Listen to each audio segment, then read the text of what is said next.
The bright display windows of silver crest jewelry sparkled in the sunlight, casting glimmers onto the bustling sidewalk.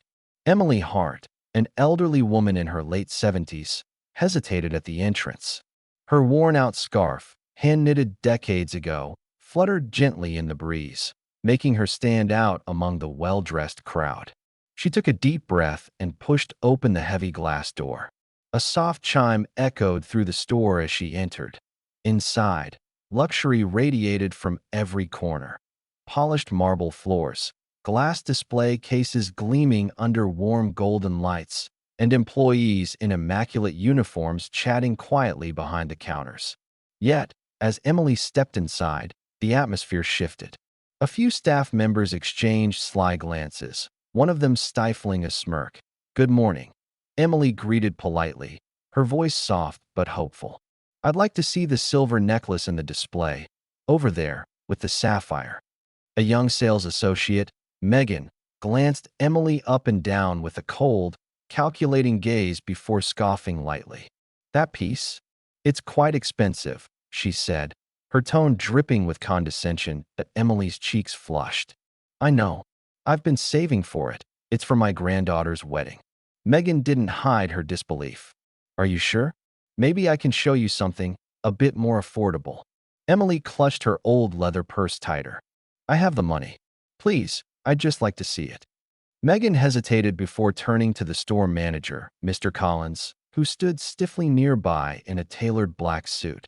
"She wants to see the sapphire necklace," Megan whispered, clearly trying not to laugh at Amar.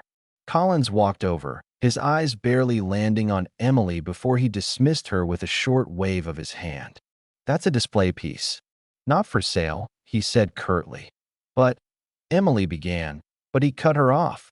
"We have other items in your price range," he added, already turning away. Emily stood there, heat rushing to her face as humiliation sank deep into her chest. She opened her mouth to speak again, but caught the whispers floating from the side counter. Does she think she can afford that? Look at her scarf, straight out of a thrift store. Jordan, another sales associate, sneered. Megan giggled. She probably can't even afford the box it comes in. Emily heard every word. Swallowing hard, she tried again. Could I see anything in that case? This time, Alex, another employee, didn't even look up from where he was polishing a display. "We don't have anything that cheap here," he said flatly. "You might want to check out some other shops." The words hit harder than she expected. Emily turned slowly, her pride crumbling as the door jingled behind her on her way out. She stood on the sidewalk, cold air brushing against her flushed cheeks, her old scarf fluttering again. She had saved every penny for that necklace, a gift she had dreamt of giving her granddaughter on her wedding day. "I'll come back," she whispered to herself, though her voice shook with humiliation. But Emily wasn't one to give up. The following week, after a long conversation with an old friend, Robert Hayes, a local businessman who often supported community causes, Emily had a plan. She had never cared for revenge, but dignity? That mattered. Robert connected her with a lawyer, Linda Bennett, who specialized in business acquisitions. Together, they discovered that Silvercrest Jewelry was struggling financially. Quietly, discreetly, Emily purchased the company.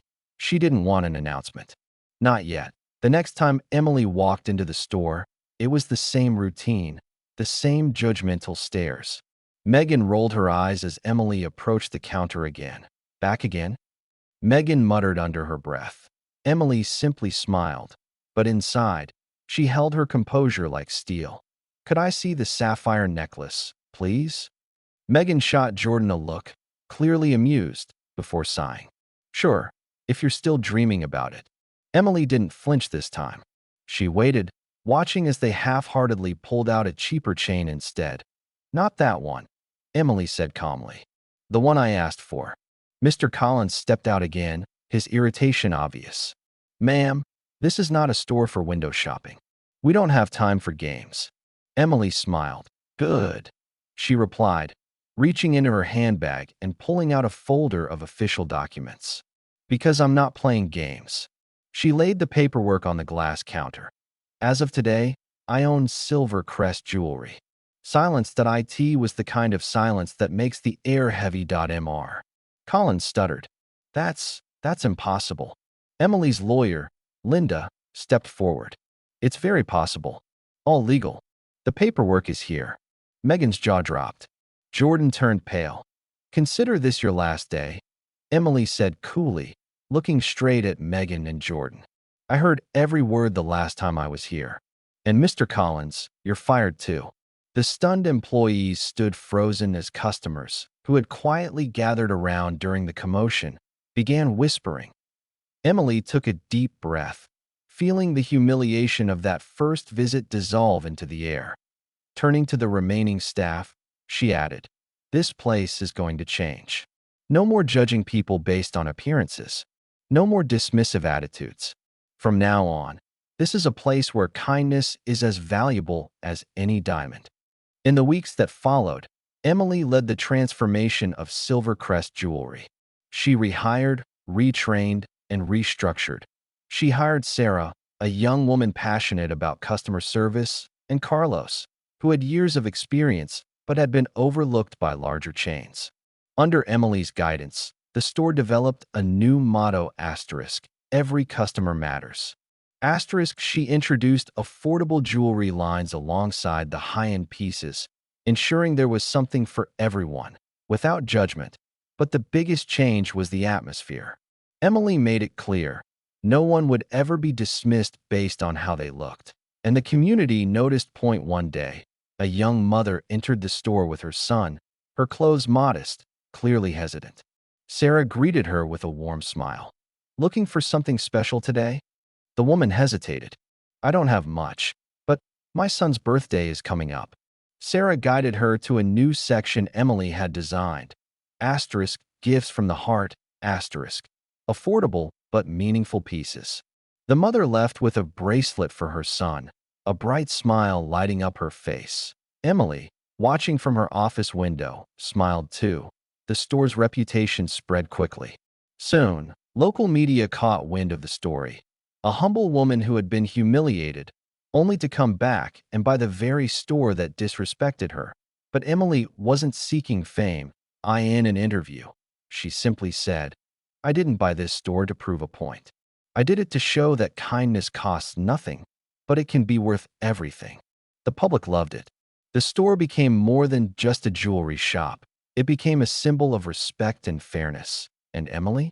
She finally bought that sapphire necklace. She gifted it to her granddaughter at her wedding, her hands trembling slightly as she fastened it around her neck. Her granddaughter, tears in her eyes, whispered, "It's beautiful, Grandma." Emily smiled. "So are you." The lesson was simple. Never underestimate someone based on how they look. Everyone has a story. Everyone deserves kindness. And sometimes, the quietest people make the biggest changes. If you enjoyed this story, don't forget to like, subscribe, and share it with someone who could use a reminder that respect is priceless. See you in the next one. Let me know if you'd like me to make any further adjustments.